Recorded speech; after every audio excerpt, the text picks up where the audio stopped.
کچھ لوگ کہتے ہیں کہ رمضان کا جو آخری جمعہ ہوتا ہے اس میں قضائے عمری کر لیا کریں، جو نمازیں رہ گئیں زیادہ سے زیادہ 100 نفل پڑھ لیں، یہ قضائے عمری، ہر نماز کے ساتھ 2 نمازیں اور پڑھ لیں جو پچھلی نمازیں رہ گئی ہیں۔ اللہ سے ڈر جائیں اور حیا کریں۔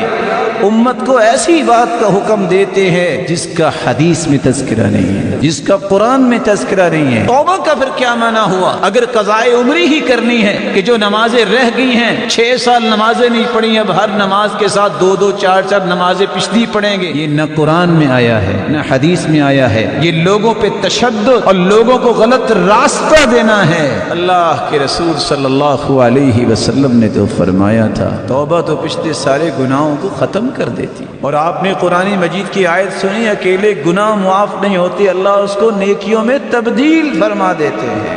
یقین کر لیجئے اللہ کا قرآن سچا ہے، اللہ کے رسول کی زبان سے نکلی ہوئی بات سچی ہے، باقی سب جھوٹ ہے۔